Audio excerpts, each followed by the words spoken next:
P. The town never forgot the day the spring died. It was 6 a.m. when the bulldozers arrived. Unannounced, unapologetic. I woke to the sound of engines growling like beasts, their blades sinking into the earth that had nurtured my family for generations. That crystal clear spring wasn't just water, it was life. It ran through the veins of our land long before anyone laid fences or bylaws here. My grandfather used to say, "As long as the spring flows, our home breathes." That morning they suffocated it. The HOA president, Cynthia, watched with folded arms and a polished smile as workers filled the spring with concrete, citing flood management concerns. She didn't even make eye contact when she told me, "It's for community safety. You'll understand. Eventually." She was wrong. I didn't understand. I didn't forgive. I didn't forget. And eventually, they understood. Act 1. The loss. The spring fed my garden, supplied water to my small honey business, and filled the pond where my kids once played. After it was destroyed, the land dried up. The bees left. My income plummeted. My daughter Emily, only 8, cried when she saw the brittle plants. My wife Sarah tried to stay strong, but I saw the fear every time she checked our savings. Neighbors whispered apologies, but no one stood up to the HOA. Fear of fines, they said. Fear of retaliation.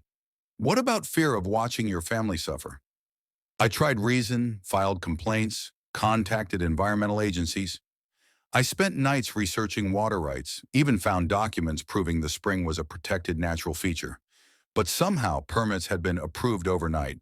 Strings pulled, signatures forged. No one admitted it, but everyone knew. This wasn't about the spring, it was about control. Act 2. The turning point. 3 weeks later, a brutal storm hit our town. Our land flooded badly, not from the spring, but because with it blocked, there was nowhere for natural runoff to go. It spilled across yards into driveways, right up to the HOA president's home. While neighbors panicked, I walked quietly through the downpour, staring at the water pooling in places it never had. They didn't fix a flood risk. They created one. That night, I stood at my grandfather's old workbench and found the faded plans he drew decades ago, showing natural water flow, drainage paths, and underground channels leading to the spring. Water always finds its way, he'd said. I realized I didn't need to fight the HOA. I just needed to help nature finish what it started. Act 3. Operation Restoration. I began by restoring the underground stream. Quietly, at night, I dug small channels back toward the original waterbed using old farm tools and knowledge passed down through generations. I studied rainfall patterns, soil behavior. Nature became my ally. I wasn't sabotaging homes. I was letting water reclaim its path. Weeks passed. HOA didn't notice. But the land did. Plants revived. Bees returned. My pond started filling again. And then heavy rains came, just as expected. Act 4. The swamp effect. The water followed the channels, and the land responded exactly as nature intended. My property absorbed it smoothly. Other homes, especially those with paved-over drainways and fancy landscaping, were less forgiving. Cynthia's manicured backyard turned into a swamp. Puddles the size of small ponds formed outside the driveways of every HOA board member. Underground garages flooded. Decorative retaining walls crumbled. Nature wasn't attacking. She was correcting. Neighbors panicked, again. This time they didn't turn to the HOA. They came to me. Act 5. The Awakening. One morning, Cynthia showed up at my door. She was drenched, not from rain, but shame. "I need your help," she whispered. For a moment, I thought of all the pain she caused, all the arrogance, all the dismissals. But beside her were 3 families holding their children, the same way I'd held mine on that day by the destroyed spring. So I stepped outside.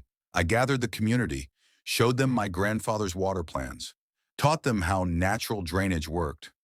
Together, we rebuilt what the HOA tried to erase: stone runoff paths, rain gardens, green basins. We donated weekends, tools, and sweat. We restored the spring, not by force, by unity. Final act. Ripple of change. 6 months later, the spring flowed again, clearer and stronger than ever. It became a town gathering place. Kids played by it. Elderly residents sat nearby telling stories. Someone even suggested naming it Hope Spring. The HOA board was restructured. Environmental responsibility clauses were added. Cynthia resigned publicly, but she stayed in town, volunteering at every restoration effort since. One day she said quietly, "I tried to control nature. You taught me to work with it." My honey business thrived again. Customers coming from nearby towns, drawn by the story. My daughter planted wildflowers around the spring, and they bloomed with colors I'd never seen before. Closing message. When they drained my spring, they thought they silenced me. Instead, they awakened something far stronger. You can bury water. You can concrete the earth, but you cannot stop what is meant to flow.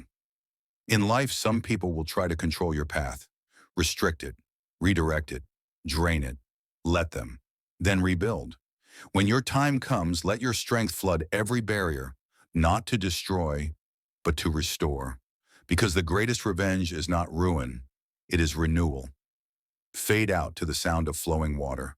Soft, steady, unstoppable.